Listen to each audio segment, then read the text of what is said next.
It's RTX 2018, and we're here with Jordan Cwierz and Yssa Badiola from the RT Animation Department. To be a little bit honest, I signed up for an interview with just Yssa. So, but I have questions that well, no. Here's what's happening. So I wrote some questions that were specific to Yssa, but I'm going to answer all these questions. They're very general, and I think they'll work. They're all going to be like anime related. Well, no. Don't worry. So let's do this one. Let's do this one. Jordan, what was your reaction when you saw that Aqua got Norded in the most recent Kingdom Hearts trailer? Confusion mostly. It was yeah. Didn't really know what it meant. I saw Yssa crying for some reason. I thought maybe she saw a cute dog or something. I'm not really sure what was going on with her. There's actually a funny story about that if you want to tell it. So we watched ProZD's. Oh God, yeah. ProZD's like casual Kingdom Hearts fan versus Die Hard. He walks in, he's like, oh hey, the Frozen. That Frozen, yeah, great. That looks cool. And then Jordan watched it because we love his stuff. And the whole entire. Oh wait, no, I hadn't seen it. You hadn't? Because it was a genuine response when I was like, "How about that Kingdom Hearts 3? Frozen, that's cool." Yeah, that was it was exactly word for word. And then you showed me the clip. That's right, you Yeah. did. And then the entire day, Jordan just kept going, "Aqua got Norded," and he doesn't understand the context at all. Yeah. Well, honest questions now. Real question, bit over.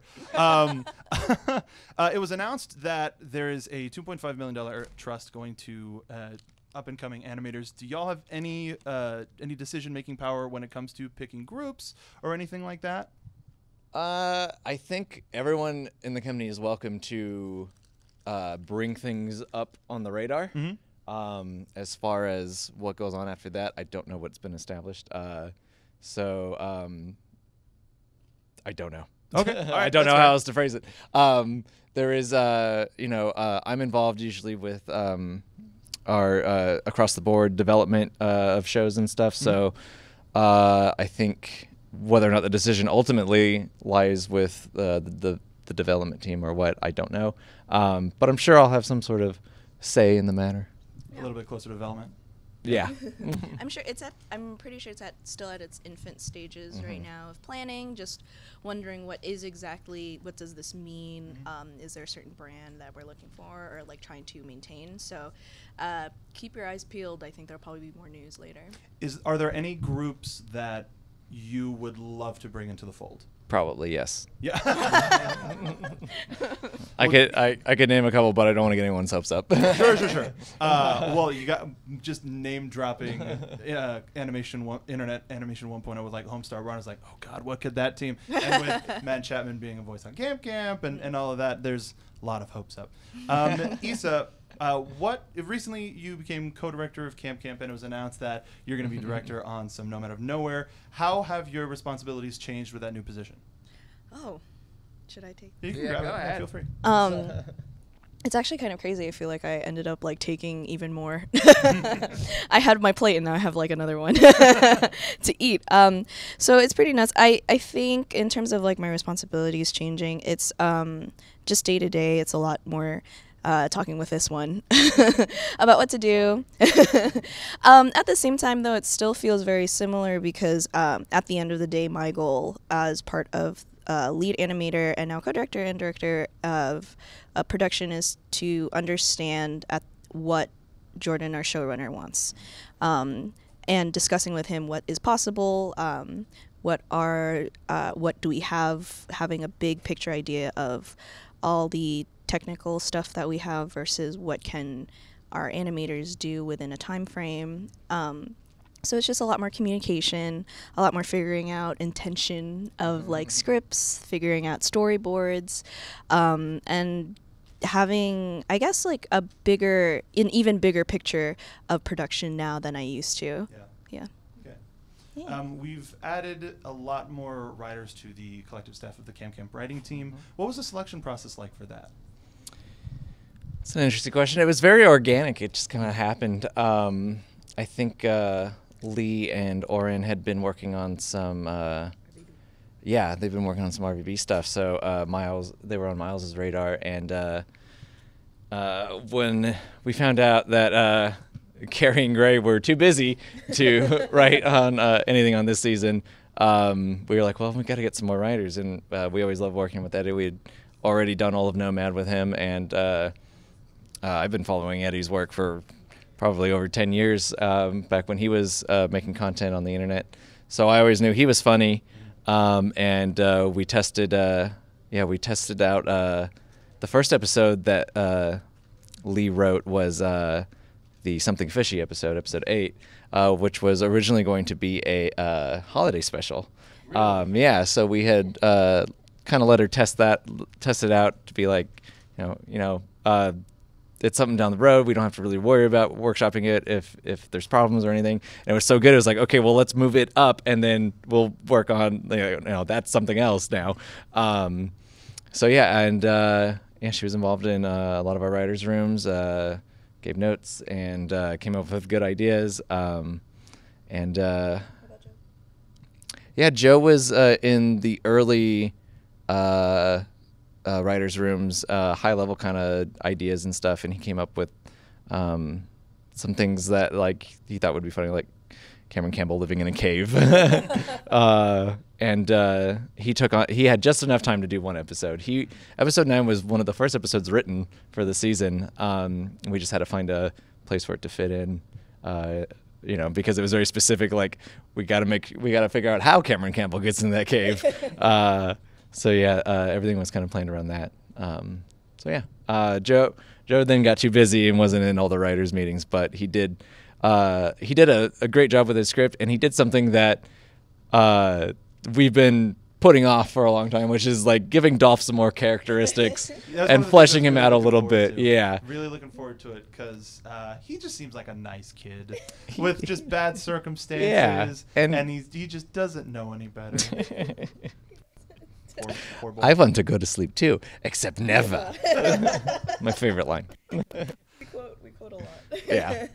Yeah, all of the writing has felt so consistent in tone. If you didn't tell anybody that the writers had changed, I don't know if anybody would have noticed. Yeah. Which is an amazing testament to how these characters have been built and how people can relate to them. I Thank you. Flip it like cam. No problem. I do what I can. Going a little bit into Nomad, you mentioned holiday specials, and you confirmed that we're getting more holiday specials this year. For Camp Camp. For Camp Camp. And I was going to be my question. There's no Nomad Christmas. No Nomad. No Nomad. A very Nomad Christmas. Yeah, Whatever snow Christmas in the is. desert. Yeah, A whatever very Christmas Nomad is Arbor there. Day. Like, not necessarily like big holidays, but something, Not a lot of trees in the desert, unfortunately. Yeah, well, it would be an Arbor Day Nomad special would be what it is, nothing. There is none. Nailed it. So there you go. 12.5. So we have the Camp Camp holiday specials. What way would you like to further explore the Nomad world outside of seasons? Oh man. Books. Yeah, maybe some graphic novels or something. I mean, that's always like, that'd be really cool to do. I don't think we ever have the time to do it, but yeah, there's some cool supporting stuff, ancillary things in Nowhere that they haven't been fleshed out in the show yet because we only ever explain to the audience what they need to know at that moment. Otherwise, you just end up with like a lot of explaining. So yeah, we definitely have like a lot of things that we know are in play, and different cultures and stuff in Nowhere and stuff like that. So that would be a fun way to explore other things. Maybe audio podcast? No, that'd be dumb. Narrative podcast. Just dead air anytime the Nomad's supposed to. Yeah. It's a narrator. The Nomad shakes his head. That'd be a good thing for like Bill Shatner. Pretty solid. Alina would actually have a lot of fun with that. Yeah, it'd be even more. Alina's our sound designer, and we spent a lot of time trying to figure out how the Nomad communicates through our sound effects. Yeah, we went a little more musical, some jangly bells here and there, sometimes drum, like snare drum. Usually whatever gets the point across best. She brings in her viola to do custom strings descending and ascending for certain emotions and stuff. So yeah, that's always cool. It would be an interesting challenge for her to even rely on the audio even more if we did a podcast. So that would be fun, actually. I'm turning around on the idea. I like it. Copyright. No, original work, do not steal. How OC. How has the break helped Nomad production? Because we've been talking to Eddie, and he mentioned that because it's a road show, there's so many more assets to be made. Does the break imply that it's going to be happening with that much more frequency? What did the break do to help the production? Kind of just let us catch up and kind of have us also, while we're working on Camp, have certain people work on it in the background to kind of be a little further ahead. I think, it helped pre-production a lot because of those backgrounds and stuff, generating the sets for, I think the last 6 episodes all have 5 different locations. Wow. Yeah. So, so we were able to kind of get ahead on that. We found out during the first half of the season that page count wise, it is not equal to Camp. So what we consider a page range for Camp does not work for Nomad. We actually had a lot of stuff on the cutting room floor from animatics and stuff, just because we had to get it to a running time that was doable. So one thing we did during the break was also go back and not retool, but streamline the scripts.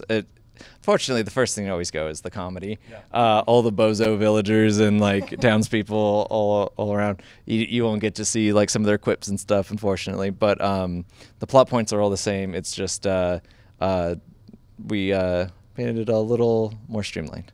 Okay. All right.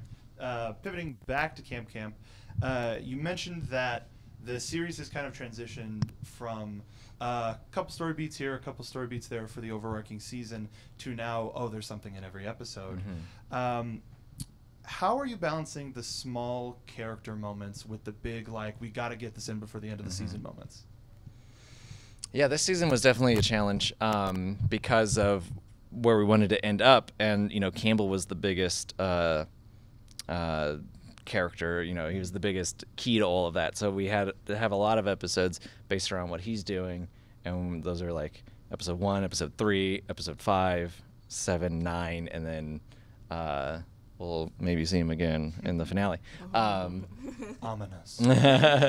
So yeah, we were very careful, about how we planned it and what was our kind of big plot point episodes and stuff like that. I don't know if that's something that will continue for Camp because we don't want it to become too serial. We want to be able to get ourselves into a problem and get out within 11 minutes. Yeah. So this season was, I think, unique in that aspect, and we'll see. Maybe some of it carries over. Maybe not. We'll see. Okay. It seems to me that the stakes are getting higher and higher and higher, and once we take care of, hey, the physical location and ownership and who runs the camp, then now the emotional stuff has to keep on, or else we start getting into Endgame.